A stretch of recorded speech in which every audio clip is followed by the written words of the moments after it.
I said, the main takeaway we hope educators gain from reading is empowerment, which is on point.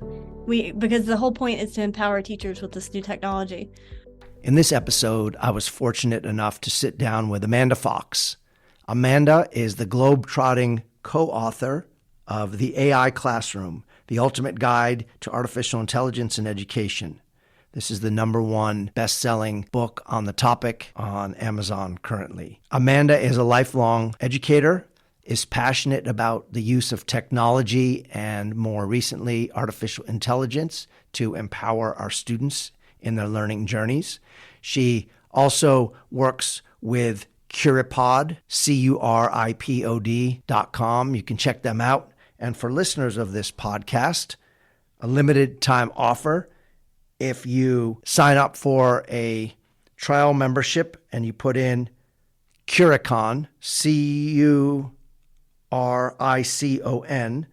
it'll give you 3 free months of use on the Curipod platform. Amanda talks about Curipod in more depth in this interview. Suffice it to say, I'll leave it to her to explain it more accurately, and we will link all this information in the show notes for this episode. I hope you enjoyed listening to this dedicated expert, author, and educator as much as I did recording this episode.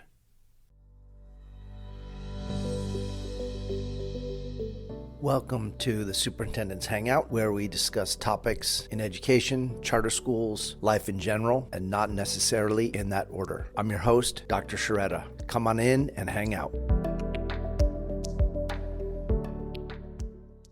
Welcome, Amanda. I really appreciate you joining me remotely here. I know you've been traveling around the world on your jet-setting AI tour, so appreciate you making the time today.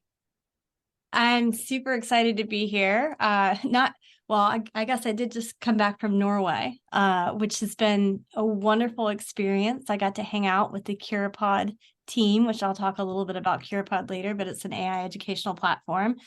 And boy, the biggest thing I took away was there's no such thing as bad weather, just bad clothing. Well, I know you travel a fair amount because I follow you on Twitter and you're always changing your city route that you take. And once in a while, I see a European country pop up in there. And so we can talk about kind of like if that's a direct outgrowth of the publishing of the book and all those pieces. But let's see, I think the best place to get started, if you could just share what your origin story is, where you come from, who you are as a person, and what brings you to this present moment and the fact that we're having this chat today. Well, it was a rainy day back in 1984. I'm teasing. Yeah, so I'm telling my age now. No, I'm from Savannah, Georgia, and I grew up there up until 2016. And my background was my college background is in education. So I actually went to college to become a teacher. I knew early on that I wanted to teach, and I also knew that I wanted to be a writer. So I'm one of those fortunate people who have kind of got to do everything they wanted to when they grew up, and I'm still waiting to grow up. So, or feel like a grown up at least. So, I've been teaching for a little over a decade. I've taught everything from history and the humanities, English language arts, from mostly focused in middle grades to high school education. And I got the pleasure of helping start the STEM Academy, which was the first real STEM-focused school in Georgia, which went on to have accolades from FETC, the Future Educational Technology Conference, and win the STEM Excellence Award. I have a master's in learning design and technology with a focus on technology and instructional design. And I like to think of myself as a technophile. People are like, why don't you just say techie? And I'm like, because I'm a logophile too. I love words, so I want to use the whole word. So this love of literature, writing, technology, and a marketing background. I did marketing before I finally slid into education. But all of these things kind of came together to create the right conditions to write, the most recent book, The AI Classroom, which launched in March. Just the background of loving technology and learning how to integrate it into the classroom, taking new things. And in 2016, I moved to Louisville, Kentucky. I started Steampunks EDU, which was an after-school program that leveraged new technologies. And our tagline was Education with Edge, because technology typically starts out on the peripheral of education.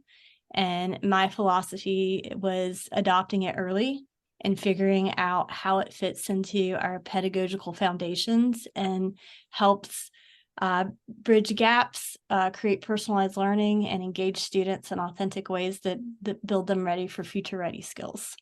In 2017, I started my own publishing company that had to do with AR literacy, bringing literacy to littles through augmented reality experiences and books that kept them wanting to come back. And we know 2020, the pandemic happened. My after-school program did not survive the pandemic, but my love for education did. So I went back into the classroom. And between 2019 and 2023, I wrote Teaching Land, which is the classroom, or the teacher's guide, survival guide to the classroom apocalypse.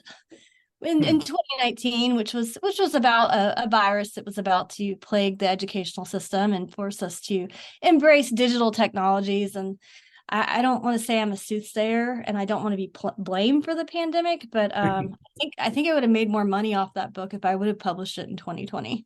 That's right. The Canva Classroom came out, and then the AI Classroom in March of this year.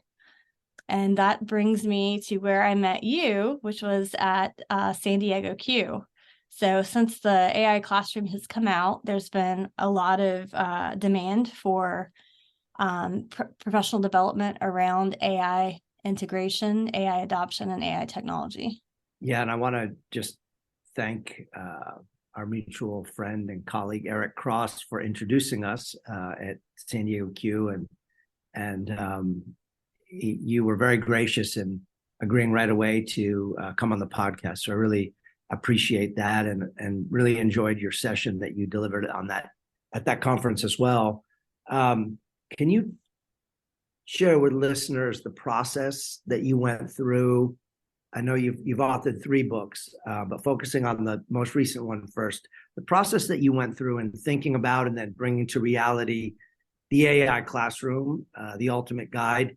And it's also co-authored, so there's I'm sure, a collaborative piece. How did that look, and at what point did you decide to do it? Especially, I'm interested in the fact that you're kind of jumping onto a train that's moving so quickly.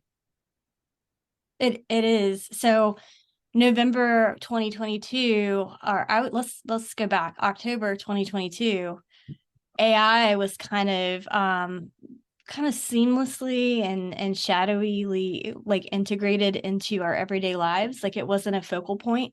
And then November 2022, ChatGPT came out and kind of shook up the world and shook up educators. And being an early adopter, and I just wanted to play. So I started playing with it. And as I started playing with it, I'm like, oh my gosh, like this is going to be the most amazing thing in the whole wide world. And then there were other educators that like the worst thing in the whole wide world. Yeah. And by January of 2023, I really started seeing the true power of how it could be beneficial to students and teachers. So I started getting on Twitter and looking for other thought leaders in AI, because at this point we're all amateurs. We're still amateurs with AI. Right. I mean, I refrain from calling myself an expert because it's so new. None of us are experts in it right now. And I just wanted people who are moving at my speed, like just, digesting AI, how we could use it to transform education. And I found Dan Fitzpatrick. And the stuff that he was tweeting was just mind blowing. So I was like, I have to talk to him. So I approached him and I was like, hey, Dan, how would you feel about writing a book? And he was like, well, I don't know, we should talk about this. So ultimately, what happened is that he said yes, and like I agreed to co-author it with him. A lot of his views resonated with mine and my perspectives, and we began talking through and realized the immense potential that AI would hold in reshaping how students learn and how teachers instruct, and that kind of motivated us to um, kind of demystify what AI was to other teachers. I know it's approached with a fear or, head in the sand or full embrace. There's that middle ground of like, well, I'm going to play with it, but my students can't play with it, which is a safe approach. So what we wanted to do was kind of create a comprehensive guide that took teachers through the history of AI and the experience that we had just playing with it. And we were hoping that whatever we wrote, we had no idea at the time how popular the book would be and the impact that it would have. But we were hoping that it would empower educators to, I guess, use its power to benefit students in their classrooms. I'm fascinated by reflecting upon something as transformative as artificial intelligence in the context of a profession that in many, many ways has not changed appreciably in over 100 years. You can go back in time and find articles that rail against like the evils of whiteboards instead of chalkboards, and they're going to change education for the worse. And there are these little things that come up and people go, oh, this is going to ruin it. Even the internet has not changed many of the structural pieces around a teacher in a classroom delivering and students receiving. Obviously, there's some varieties of that theme, but that's still, I always contend that you could probably travel around, certainly in the United States, most places parachute into classrooms. And in many of the classrooms right now, there's a teacher talking and kids receiving, or kids doing things. And when you ask them why, they say, because the teachers asked them to do it. Mm-hmm. In that context, what do you see as the most transformative potential of AI in our profession going forward? So I think that if you go into a classroom anywhere, you're going to see a lot of the same things that you saw from years ago. The technology may have changed, but ultimately the sit and get. Sorry, Maggie and Bear say hello.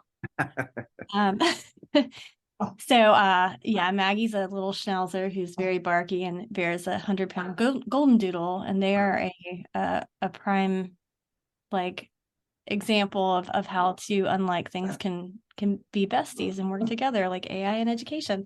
Yeah, that was a bad metaphor, but anyway.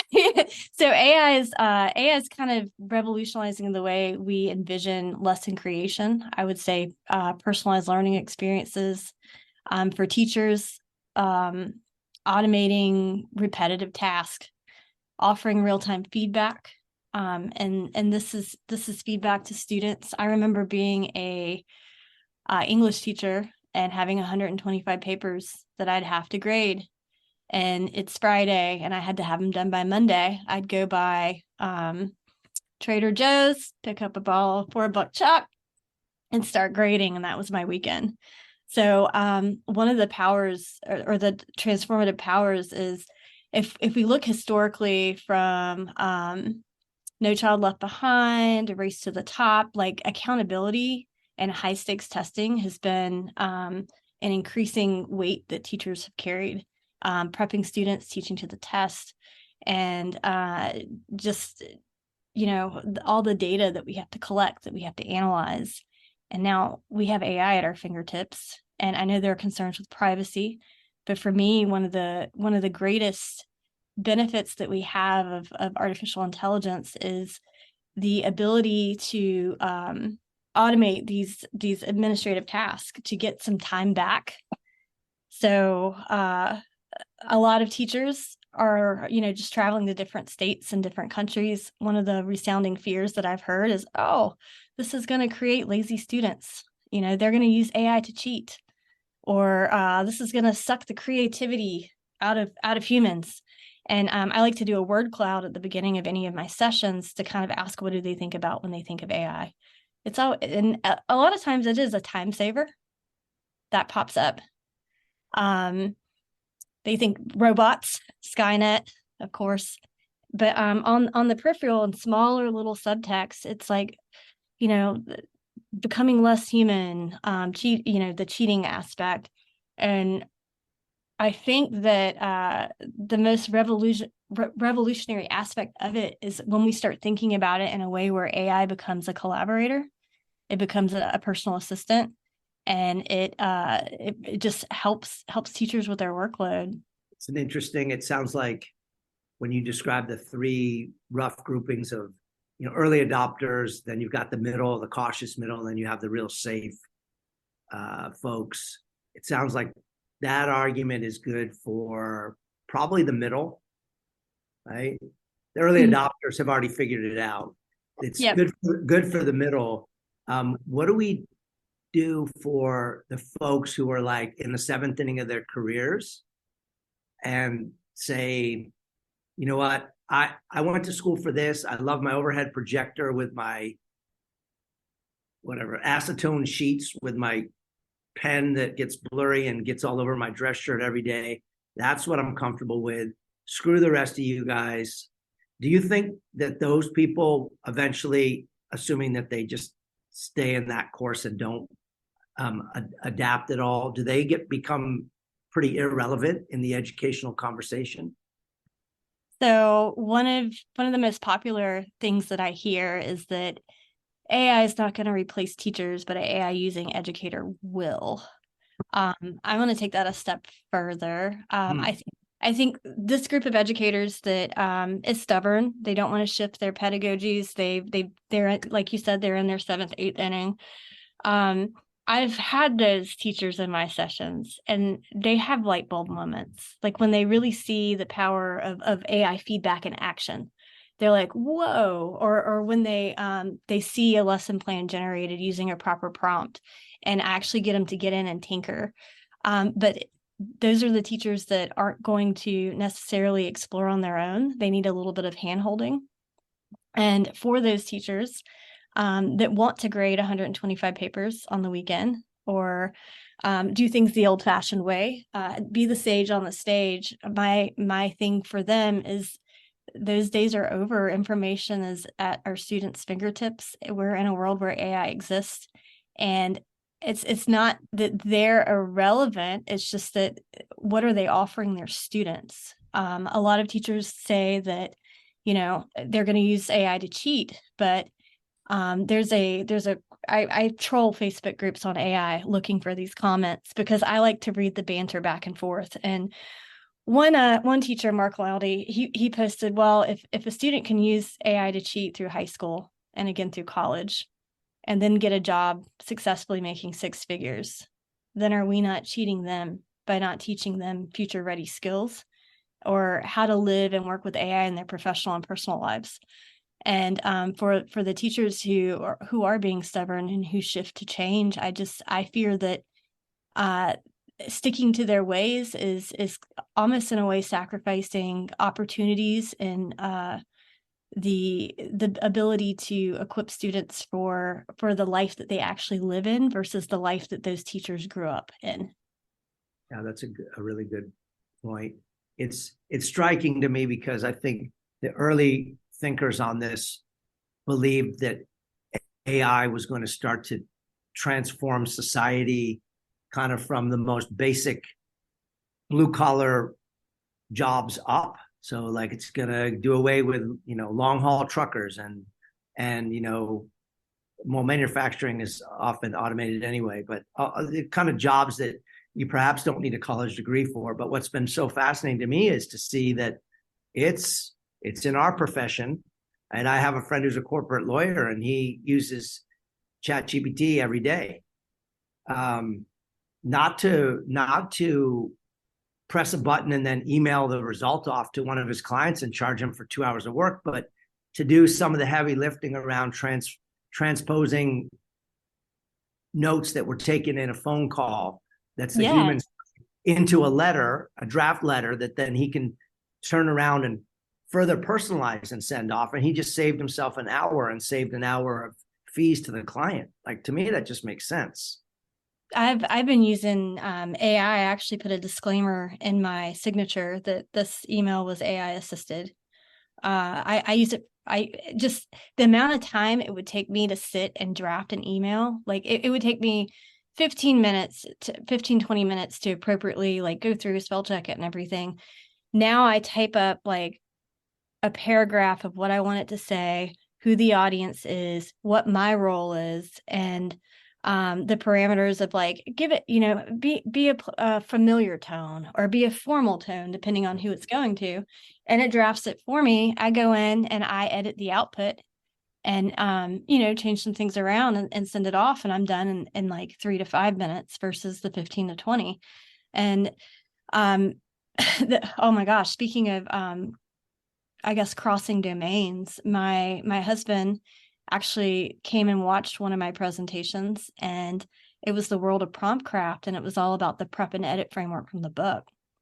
And he was sitting there, and afterwards he's like, oh my gosh, he goes, I know you were talking about how teachers can use it. He's like, but I could do this to write performance reviews and strategy things. And the next thing I know is I'm on a plane to Norway, and he's like, will you send me that presentation? And I'm like, sure. So I sent it to him. 10 days later, he's told me all this work that he's got done in the last 10 days using ChatGPT, to where he's using it to assist his work to become more productive, not lazy, to synthesize information using very human-centered skills, critical thinking, and crafting these amazing prompts to get the output that serve a purpose for his job. And the emails that he wouldn't send before, or that he wouldn't tag other people on because he was embarrassed because it was a one-liner, now the emails are so good and thoughtful that he's like CCing multiple people on them to see the emails that he's sending out. So it's just interesting. I've looked at it through an educational lens. So looking at it through his lens kind of opened up a different way of looking at other industries. I think that's really, well, first of all, it means you're a good teacher because you could teach them. But I think it's really interesting that we have this habit too, and I think it gets into the kind of the fear-based piece. Is like, people say, oh, well, machines are taking over the world.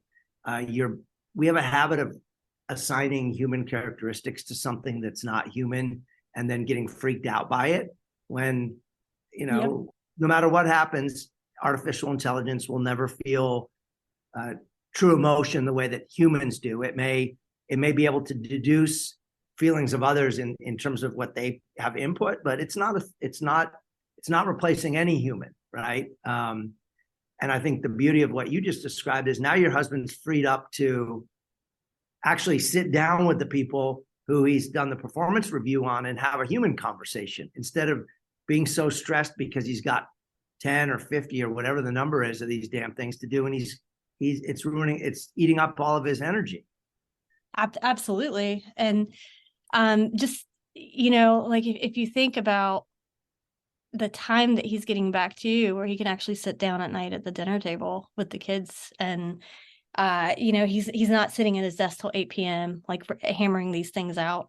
That work-life balance is kind of there. I wouldn't say that's worked for me, because it's helped me get a lot more done, so I just do a lot more stuff. But yeah, like just the ability to allow us to connect more with other people. We're not spending our times doing these automated tasks, doing these time-consuming tasks. It's making us become more efficient, to where the connections that we have and the relationships that we form, we get to spend more time on those. And I think those are the things that really matter, especially when it comes to students and education.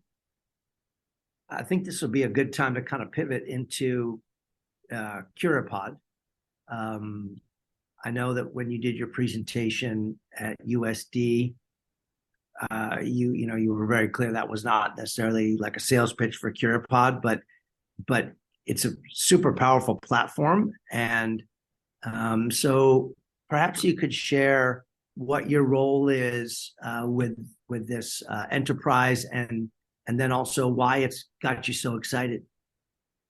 So, one of the things I love about CuraPod are the people. And when I was writing the AI classroom, I got to connect with them, talk with them, and there's a section in the book on CuraPod. It was very new when I found it. I didn't know anything about it. And out of all of the AI tools that I found, I found the most value in CuraPod.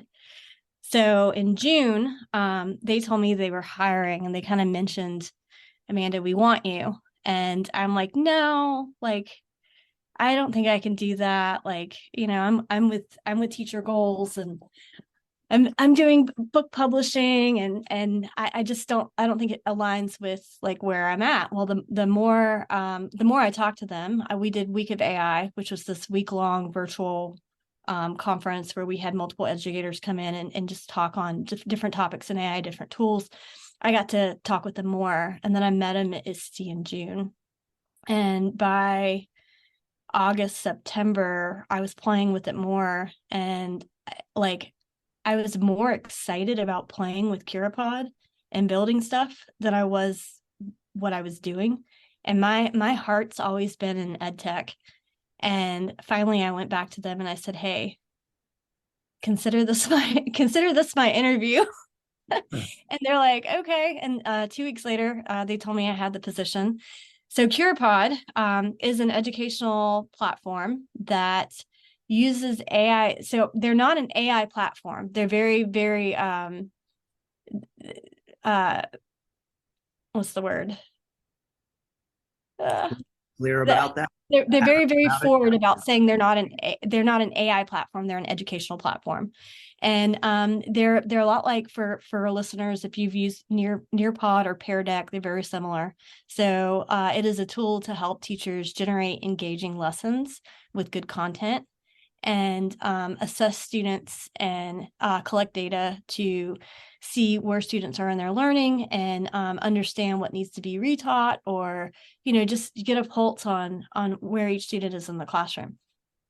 However, the AI features of CuraPod are what separate it. So it has the ability to where you can type in a topic and it will generate the entire lesson. You can put the topic, the grade level, and the standard, and it will create an entire lesson for you based off of that. There are brain breaks that you can generate, and you can take your Google Slides. So let's say you're a teacher, you're one of those teachers, you've been teaching, you're in your 7th inning, and you're like, but I have this file cabinet full of lesson plans that I've been using. Well, not all of those lessons are bad, and some of them can be adapted to have a little bit of breadth of modern technology like put into them. So if you have a Google Slides deck, or if you have a Canva presentation, you can upload it into CuraPod, and it will curify your slides, meaning it will add it will use AI to read the entire slide deck, and it will, in appropriate places, following the way we teach. We start off with activating prior knowledge. We want to do a formal check-in after we've introduced a new concept. We want to maybe do a writing activity, maybe a drawing activity, to assess students' knowledge. And then at the end, we want them to reflect on whether or not they have the content. It will naturally do that. I say naturally, but it's a machine. It is naturally programmed to do that. And my favorite feature is the AI feedback, which is one of the tools that I demoed at CUE in San Diego. So there's this Oreo lesson plan that I created that's geared toward 3rd grade students, and it's all about opinion writing. They have to write an opinion piece, and it kind of introduces what that is. It has a word cloud where they have to, like, what do you think of when you think of an opinion, or an opinion writing? Brainstorming, they have to draw a topic they might be interested in. They draw it, and then they get to share and vote. One of the things I love about CuraPod is the voting feature, because no matter how many students are sitting in that classroom, CuraPod is not student-led or teacher-led, it's classroom-paced. So one of the focuses on it is not asynchronous learning. It's all about in-person learning. It's about it's not in person. It's about collaborative learning, because you can do it virtually or in person. It's about having the conversations about the inputs and the outputs from the AI. So when they write their first sentence starter and they get AI feedback, they are prompted to turn to their friend and do a think, pair, share and discuss that feedback, discuss how that feedback can be integrated into the writing to strengthen it. When they do a drawing piece, they get to vote on the best drawings. So it kind of brings them into that conversation with their peers. And each lesson is different based on who's sitting in the room. It's not canned, it's personalized, and it's reflective of the classroom conversation, therefore classroom pace. Sorry, And that was. so during all of that you've described, which is very exciting to me and really is the epitome of personalization, what's the teacher doing? The teacher's facilitating, which is exactly what they're having discussions. They're walking around with students. They're listening into conversations. They're joining conversations. And instead of marking up all of these sentence starters and giving, taking the time to do these writing workshops the old fashioned way where you rotate groups out and they sit with you. I'm not saying that you don't do that now. I'm just saying that the AI makes that writing workshop more efficient to where every student in 3 seconds has gotten feedback where they're at and according to that standard, because the feedback expectation is where is where AI is taught how to grade it. So the grade, I just rewrite the standard into a learning objective and it grades it. So the student must have a strong opening opinion statement. They must use correct grammar and complete sentences. So it's going to grade for that. So while that comes back and they're discussing it, the teacher's just, floating around, facilitating, doing any, I guess, remediation that's needed with students who still aren't getting it, having conversations. As you're describing that, I'm seeing the best case scenario, which is what you describe.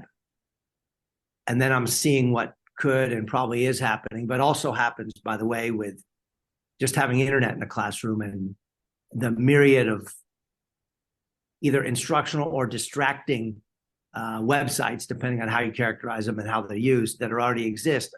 What I often see is you look at an agenda for the day and it'll say, okay, in this period, we're doing this, we're going to have a think, pair, share, and then it's math. I'm not going to cast aspersions towards a certain website, but math something.com time. And then you see kids and they're all just kind of sitting there on their laptops and the teachers may be off doing something unrelated.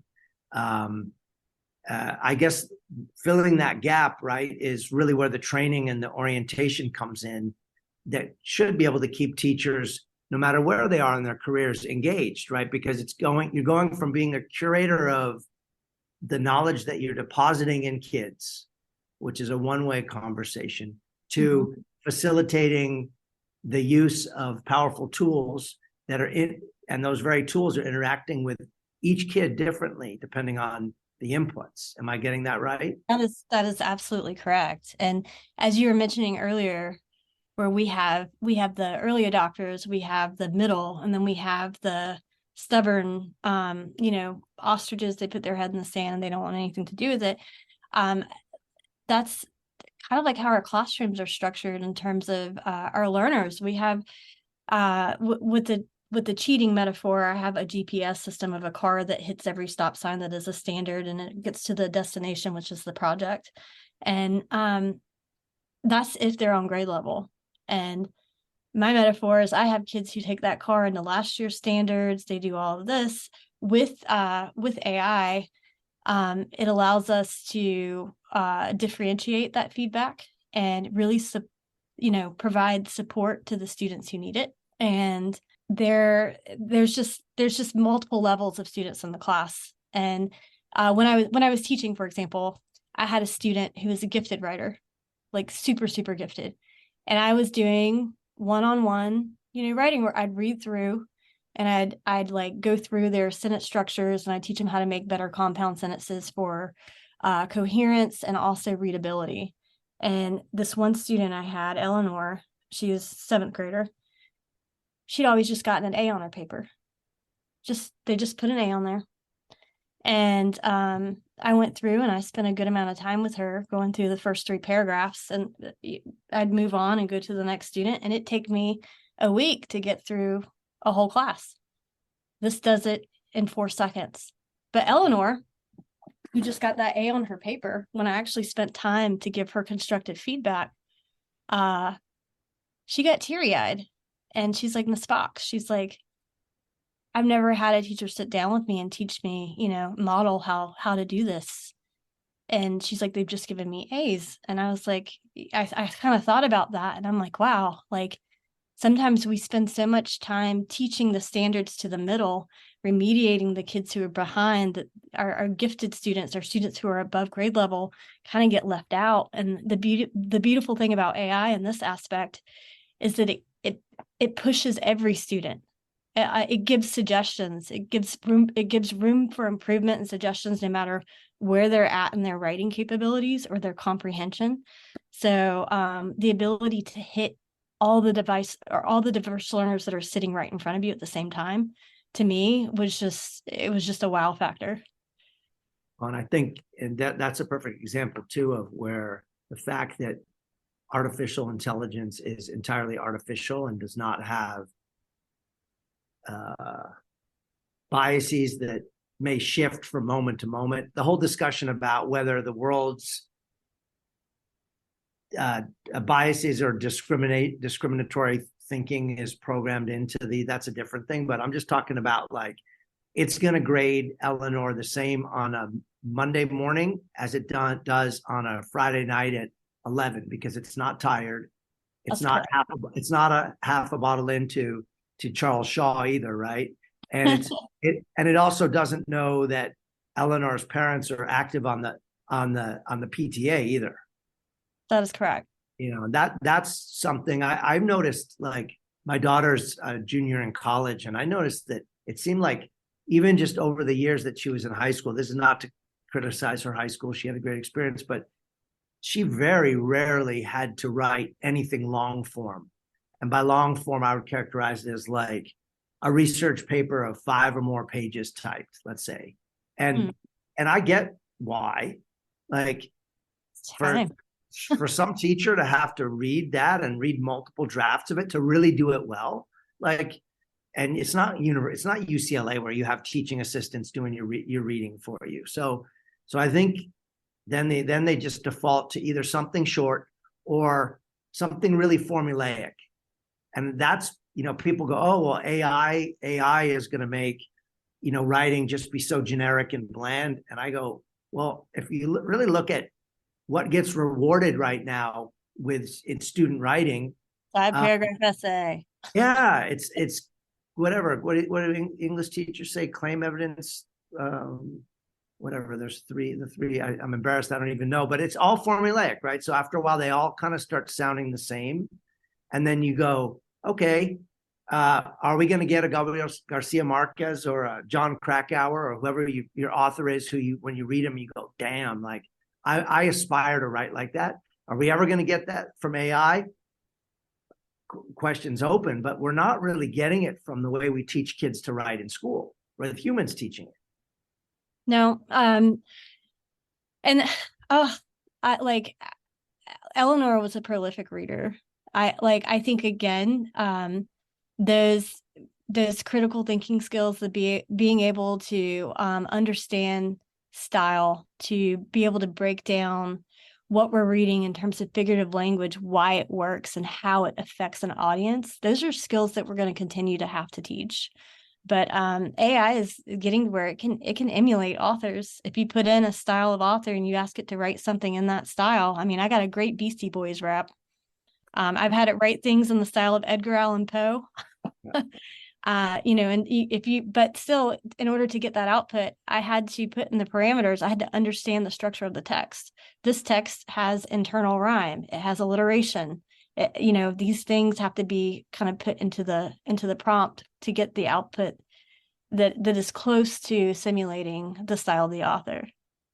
Yeah, it's a little bit like, and even then afterwards, okay, so then you have to modify and edit that and think critically about it. And maybe there's some parts that you feel like don't fit. You either have to regenerate or you're going to edit it yourself. I could go in and ask it to create code, computer code, but I don't know how to code. So like Oh, I same. still, I still have to understand the general principles of what I'm working on. I mean, I remember I tried to teach myself HTML back in the day because I was interested in creating websites. And by the time I learned to do it, kind of, not really, there were already services that had templates that were already pre-coded, and then all you needed to do was just tweak it. And I was like, wow, that saved me like 12 weeks of work. I see that as a step forward in everything. Likewise, I remember coding in HTML a tic-tac-toe game in college, and like I understand learning the code and everything, and that the end project wasn't the tic-tac-toe game. It was the process of learning what all the code did and how it came out in the end. But like now it's almost irrelevant for me to have to know that at that deep of a level. Right. So like I think AI and the point of my website is to, communicate with people about what I do, to share information, blogs, stuff like that. So I'm still able to do that, but because of these templates, I don't have to spend all the time learning how to communicate that and put that in a digital form. And I think AI is going to allow us to do that with communication and be more intentional with what we're saying and reach more people and spend more time doing what we're talking about, and instead of writing what we're talking about, if that makes sense. Yeah, And absolutely. Eric Cross, actually, who introduced us, he was fascinating, and he talked a lot about students' cultural backgrounds and culturally responsive teaching. And he actually adds a little bit of like a line in his prompts that is reflective of cultural responsive teaching to contextualize content and skills in a way students from certain demographics would understand. So sorry, I jumped off a little No, bit different no, direction. no. I mean, it's back to the prompt thing, right? What you enter it still has to be really thoughtful. It's not like this thing's just going to do all your work for you. Yeah, You know, just going back to that human component. And we can use AI, we can put in all these things, but if we don't understand the students who are sitting in our room, if we don't pay attention to their personal interests, their backgrounds, their value systems, folding those into our prompts, like especially that cultural responsive teaching. The example he used was he was teaching the force, like push and pull, yeah, to Latino students. And he put in a prompt, I'm teaching this is the demographic. Give me an example or put it in a context that they would understand. And they used salsa dancing, the push and pull. And that just, I hadn't even thought about that. It blew my mind. It fascinated me of how personalized that lesson was for that specific demographic. So, and going to Norway, like I used some prompts to kind of understand social customs there. So it was interesting to just ask ChatGPT a few things about where I was going and different ways to behave and what was socially acceptable and not. wow, that is fascinating. Eric is particularly thoughtful around those sorts of questions, and he's certainly an early adopter in this space, definitely. One of the things that you said in your presentation at San Diego Q was that you were talking about the topic of like, is there software that can detect the use of AI? And you pretty much said, there's no foolproof way, and so people are always going to find a way around it anyway. The better approach is to actually get to know your students, ask them from time to time to do on-demand writing assignments in class, either hard copy or where you can see them typing, and get to know them and have conversations with them, because you'll be able to tell pretty quickly whether it's them writing. But is there anything you'd like to kind of add to expand upon that? So yeah, so the first thing I get asked is, how can I tell if a student's cheating? How can I tell if they've used ChatGPT? And I'm like, well, what great detectors are out there? And I'm like, well, there's this, and I go through them all. And then I show them all the tools that students use to trick AI into thinking, oh, we can transform bot-based written text and make it be undistinguishable from English. And I tell them the students are already one step ahead of us. So if they're asking that, that's kind of like a misguided inquiry to solving what the real problem is, which is our pedagogical approach and the way we teach. So we need to shift the way we're teaching. Like I mentioned, on-demand writings, like having them write frequently, write often, reading their work. You should be able to identify within the first couple months, like where your students are. I always start off with an about me, a low cognitive load activity where they get to write about something they know.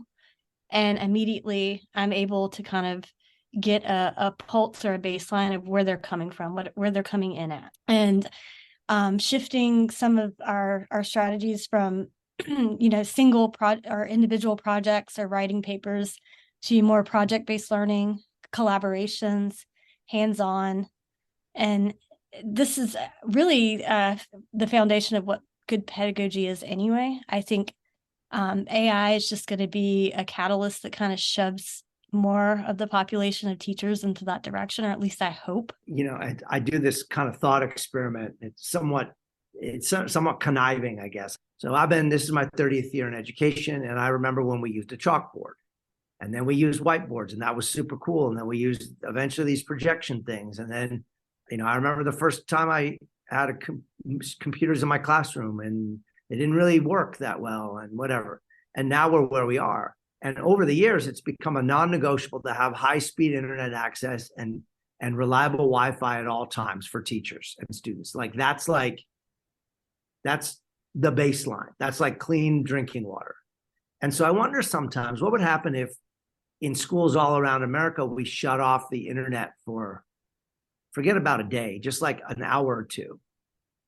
And I think the measure of the effective teachers who know their students, who know the content, would be that they could keep on teaching. Okay, if you had something planned to give an assessment online, ain't going to happen. But should you just go, screw it, there's nothing I can do, I'm just going to wait till the cable company comes and repairs it? Or is there something else on the human level, right? Or, have them read things that they've already written or those sorts of things. To me, that's like, I always think about that as a balance, right? Because otherwise it's not really that technology is taking over, but that we start to rely on tools 100% that didn't even exist 10 years ago, 5 years ago. Like I remember when the first iPhone came out and everyone's going, no one's going to want to type on a screen that doesn't have buttons on it. Well, okay, Yeah. And so I think that in the future, the effective teacher will be judged also by that. What do you think about that? Well, that's a good question. So I've obviously been from chalkboards to AI with you, and there's been plenty of times I've had the best digital scavenger hunt or digital activity plan, and then all of a sudden the internet goes out and like it's out for a day.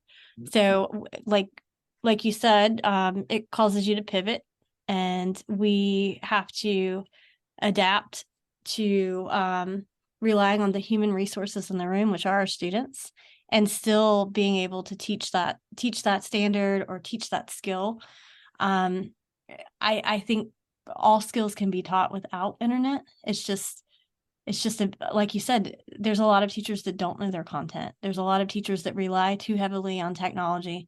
And it's because I think that is a product of a system where teachers are overworked, and the amount of content we're expected to get through in a year, and the pacing guides are like overwhelming.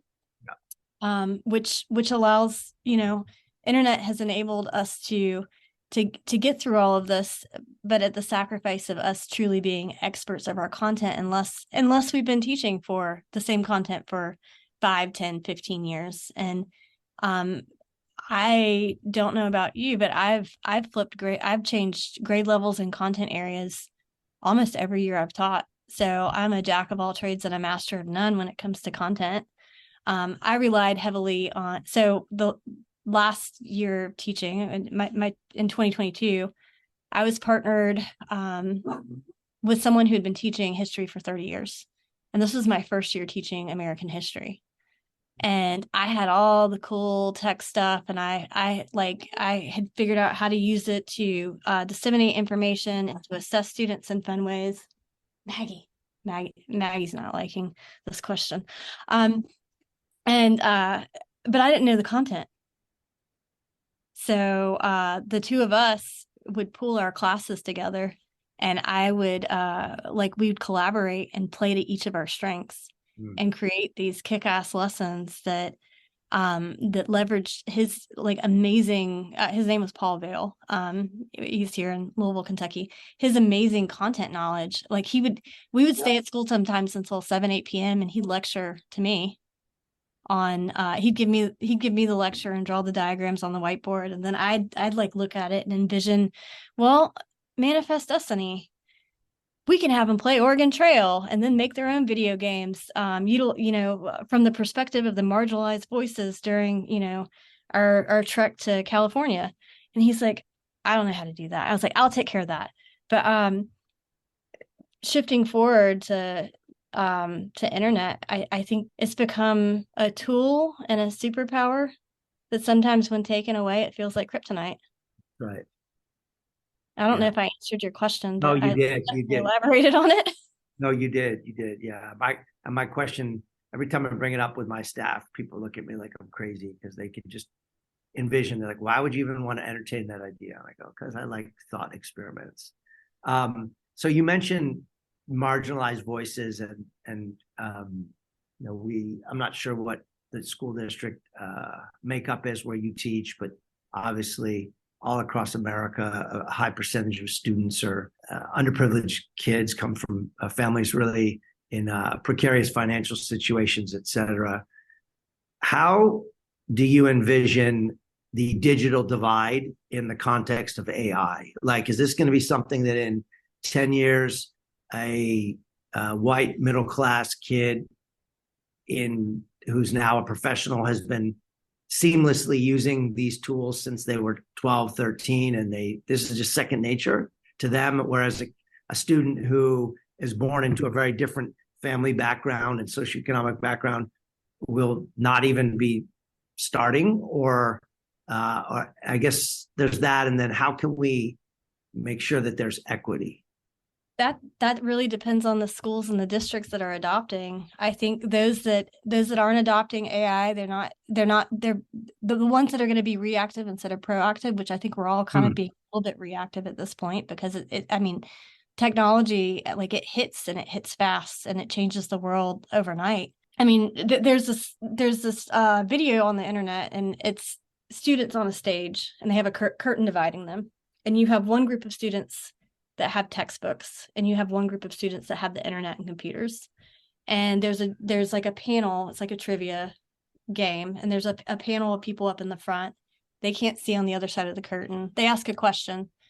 As the students are flipping through the book, on the left-hand side, the students on the right are spitting out the answers, and it happens 3 times, and the students on the left are just discouraged. They're throwing their hands up, they're looking, they're like, how are they so fast? And I think when we are early adopters, when we give them these skills, when we embrace digital and media literacy, we're bridging a gap.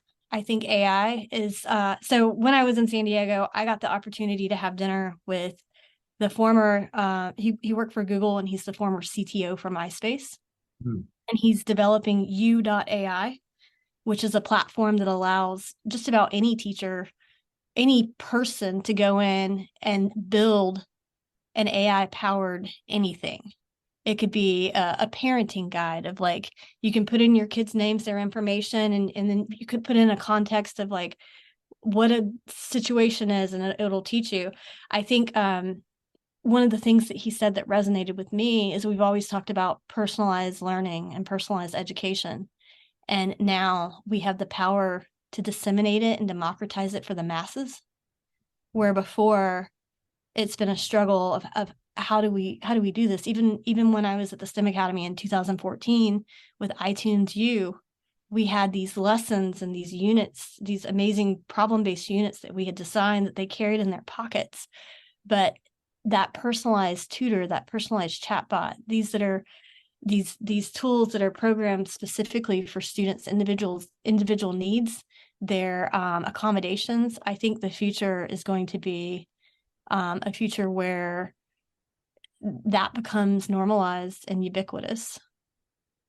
I'd never thought of this. That's why I really love this podcast, very selfishly. But I'd never thought of the to adopt or no adopt as an equity conversation. But when I think about, and you brought it up, and I really appreciate that. When I think about like New York City schools with whatever, 1 million kids or whatever it is, that they first came out right away to ban the use of AI, right? Like ChatGPT or something.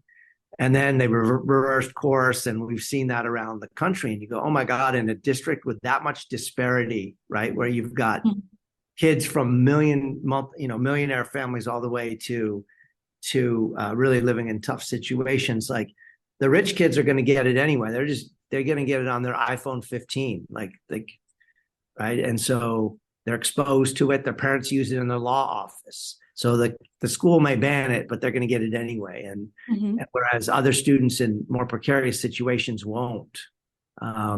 What we're doing at Albert Einstein Academies, we have a working group, like a thought partner group, where we're working on coming up with I don't really even necessarily like the idea of policy, because that seems like prescriptive from a board, but more like a set of principles around the use of AI across our campuses. And the challenging thing is the ship is moving so quickly that like every time we turn around, there's another tool. But have you heard of best practice around that organizationally? I know you work with big school districts. Are some of them coming up with guidelines for usage? Yes. So actually I'm working with 5 different districts in Michigan right now. And part of what we're doing is re-envisioning that ethical academic integrity policy. Okay. And then having teachers define that for their class, looking at predetermined roles that AI will play, that are okay at how students cite it. And then one of the things that I've recently discussed, Birmingham schools, I just put together a proposal for them. And ironically, I have Otter AI in our Zoom call. Yes, I noticed that. So Otter AI creates a transcript of our entire chat, and it will allow me to download that transcript. I took their proposal and I threw it in the ChatGPT, and I told them this is what I was going to do. And it's going to generate a proposal with everything we discussed, the talking points, what they want, and then the task force that they put together to create a new proposal, which I would go in and then edit and customize based on what I'm able to do. And part of that was actually building an AI tool repository, which there's a chapter in the book that has 30 something tools in it that I personally vetted and played with. But we're going to create a district one that kind of follows district guidelines with COPA FERPA compliance, how student data is used, whether it's a teacher tool or a student facing tool. And I think when we're looking at ethical use cases, when we're looking at vetting these tools, it doesn't need to be just an administration issue. It needs to be a conversation between administrators, between educators, between students, and all stakeholders, and community members, because we need to not just think about how it's being used in education, but also, what do we value? What do we want our students to learn, and what do we want them to come out of their education knowing? And right now, with AI being so new and taking off, like you said, there's a new tool every day. There's a new educational tool every day that, oh, this just came out and it's amazing. And we play with it, and we fold it into our teacher toolbox. But we need to make sure that we're having conversations, that we're collaboratively building like what we're using, and we're coming upon this this idea of what future education needs to look like and how these tools play a part. It's no surprise to you that education is often still really siloed, right? By content, grade level, senior versus junior faculty, and all those different dynamics that happen. And I could see where the hardest part about that work that you describe is to have the collaborative piece across a campus or across a system, so that you don't have pockets. If we don't address it proactively, my fear is we'll have pockets of the early adopters they're already using it, right? The air crosses the world are already using that. Then the big middle is trying to figure out what to do. And some of them are asking a lot of questions about, do I have permission to do that? What do I do? I don't know. And then you get the other ones who are just hoping it goes away. We know it's not going away. It's going to be here. It's part of our lives now, and will be ever changing. When the automobile started, I remember my maternal grandfather was born in 1910, and he remembered the first Model A or whatever it was, Ford, in his town in upstate New York. And he used to tell me that, he was like 5 years old or something, like 1915 or somewhere around there. And people were saying that the car was never going to take off because it was too loud, and it scared the chickens when it drove by and everything. And by the way, like the people who shoed horses and the people who clean the poop up in the street and the people who sell the oats to feed the horses, like, what are they? Yeah, they're going to be out of work, right? And it's like, well, we know how that story turned out. And so you and I should talk offline about, getting some input for, getting some of your expertise and input as to the processes we're going through. We're in the early stages. I called for a working group about 6 months ago on this, before a lot of people even saw it coming. Like I don't know where I ChatGPT version, whatever it was, like one of the early ones that was pretty hinky, but I played with it. I was like, oh my God, like we're going to need to have a collective approach. Otherwise this thing's going to divide us up. And it's very confusing to kids, right? Because imagine in one classroom, you can have unfettered access, or some classrooms got CurePod, and then the next classroom you go to, they're like, no, there's no, you're not allowed to. That's cheating. Like, So I think, number one, if you're banning it, districts that are banning it, I do firmly believe they're part of the equity divide. Two, those who aren't banning it need to have these conversations and come up with a common policy and a common nomenclature around what they're calling it, what tools they're using, how they're using it, and just, at the very least for your teachers, give them the PD, give them the exposure, because as teachers, like, they need to understand the power, I think, first, to be comfortable with understanding how students are using it or can use it.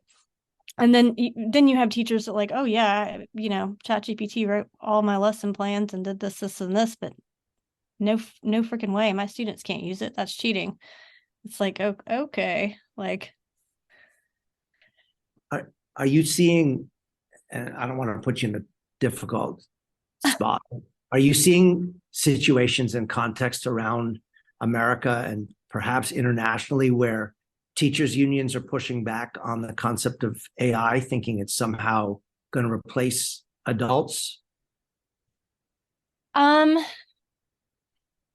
Yes. I think teachers and just marketers, because you've got like the marketing, which honestly aren't very good. Book illustrators are really worried. We've had the writers' strike in Hollywood. There's been a lot of industries that have had pushback against AI because of the potential for it to replace them or not have a significant place in their profession. It's interesting. I asked AI to generate questions for our conversation today, and I've kind of stuck to the questions today, but I've been scrolling down and kind of, you and I both been pivoting to following the flow of conversation. Mhm. And when I look at the questions, they're okay. Like they're okay, right? But they're not nuanced. And so I think that if I don't podcast for a living, I have a day job, but if I did podcast for a living, my skill would come in artful interviews, and no artificial intelligence is going to be able to have David and Amanda be like, tell us when to riff on something that makes this conversation interesting, right? So I think today has been a great microcosm of the debate, right? Which is like certain parts of today were created by a machine, right? The interview questions, whatever.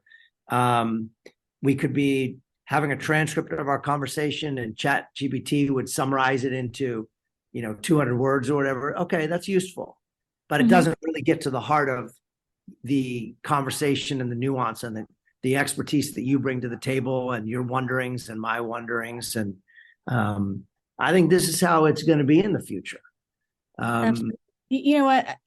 Here's what I'm going to do, David. I'm going to take your questions and I'm going to generate answers in Chat GPT, and I'm going to send this to you. Okay, that's and yeah. Hopefully I'm not proven wrong. No, then we should do a transcript side by side, and just kind of, as humans, we naturally digress and we follow conversational crumbs. Yes. Whereas AI is more straightforward. And so what I'm going to do, gosh, I'm going to be interested in reading this too. I'm going to generate answers to all your questions. And then after this, I would love to see the transcript and do a side-by-side comparison. Oh, that'd be cool. That would be very cool. Yeah, it's interesting. Like podcast versus podcast. Yeah, exactly. Yeah. when you listen, when you record human conversation and you transcribe it. I learned this with my doctorate. I paid a court stenographer to transcribe it because AI didn't exist. AI would have saved me like $2,000, but whatever. And so I got the stenographer to verbatim transcribe and type what was said. And I noticed that seldom did either of us actually complete a sentence. And we stop, we start again, we pivot, we jump around, we have these non sequiturs, we come back to the point. And that makes it human, but it doesn't make it really efficient. And so I think the beauty of some of these artificial tools is they're not subject to the wandering brain syndrome that we have as Homo sapiens. And in drafting an email, you want to be efficient, succinct. Exactly. Yeah. It's annoying as hell when people they write a wandering email at the end, they go, thoughts, ? Yeah. So there's definitely 100% applicable uses for AI that makes sense, and that I use it for every day. But yeah, I do like the conversational mode and the wondering minds of humans, because questions and comments that you have spur anecdotes and thoughts and experiences that we each have that I think enrich the conversation with that human experience. And that's something that a bot can't give you. That's right. Yeah.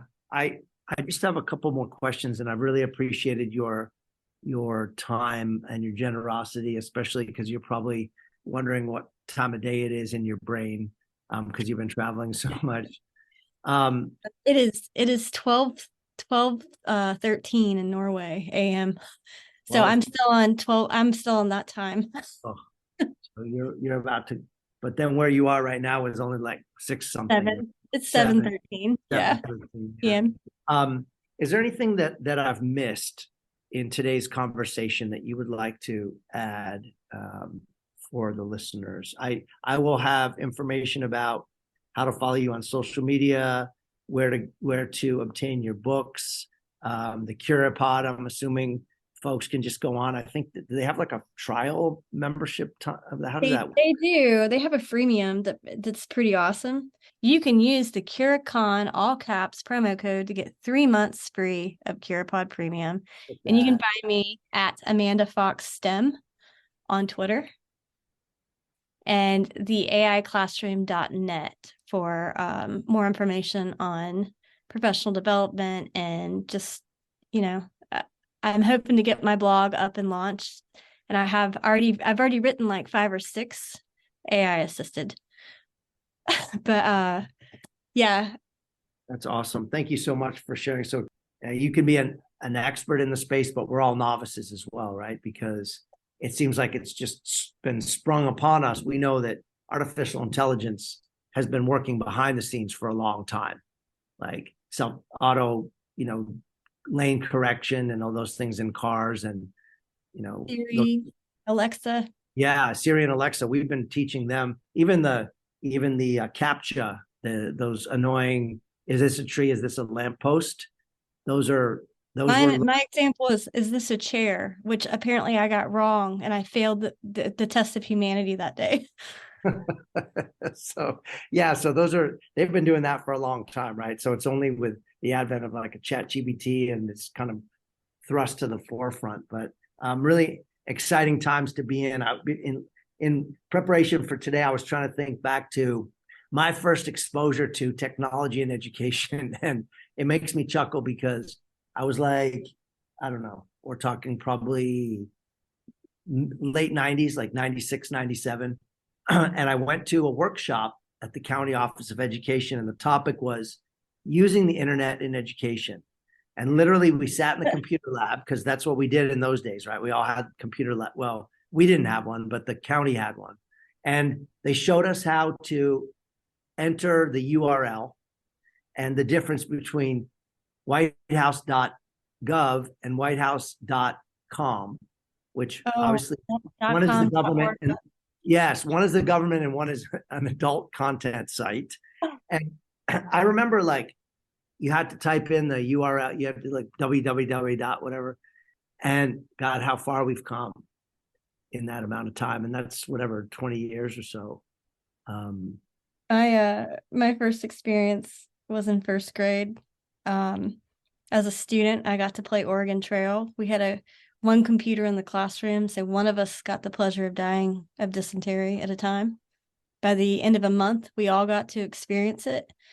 So fast forward to 2022, and I let all of my students experience dying of dysentery, snake bite, fording the river at the same time. So instead of one dying off, everybody died off at the same time. And then we made a TikTok video and a Padlet graveyard of all of our epitaphs.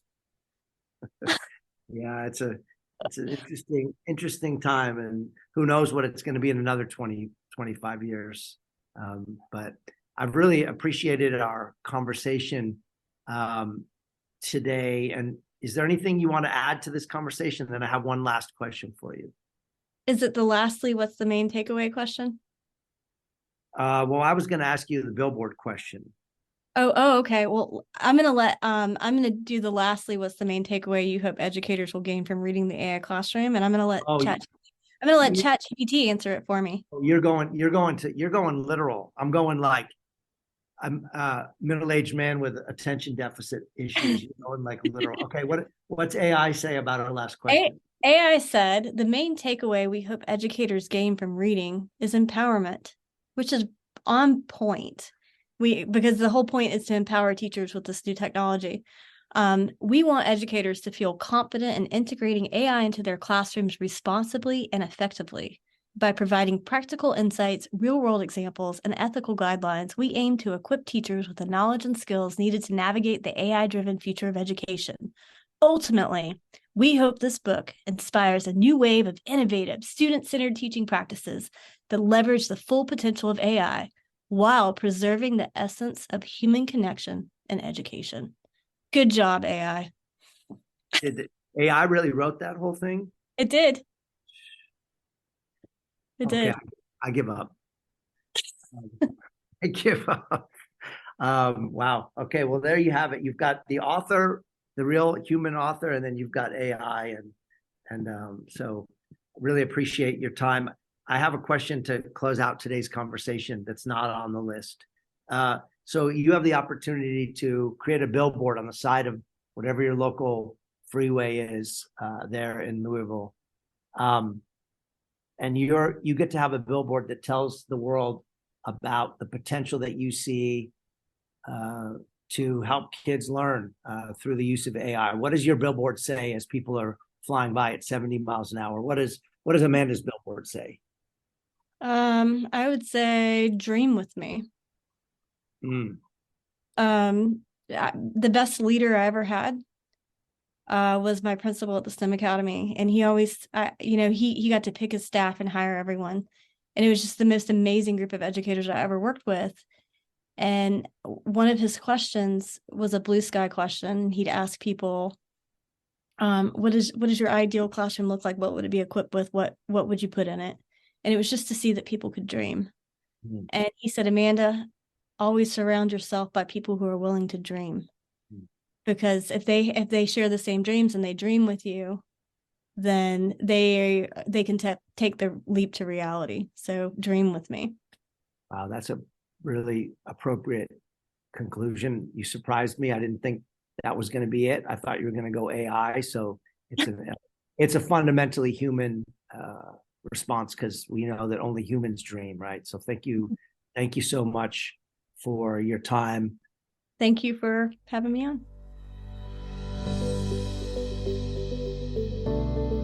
Thank you for listening to the Superintendent's Hangout. You can follow me on Twitter at DVS1970. Please be sure to share this show with friends and family on social media and in the real world. Thank you to Brad Bacayal for editing and production assistance, and to Tina Royster for scheduling and logistics. Thanks for hanging out, and have a great day.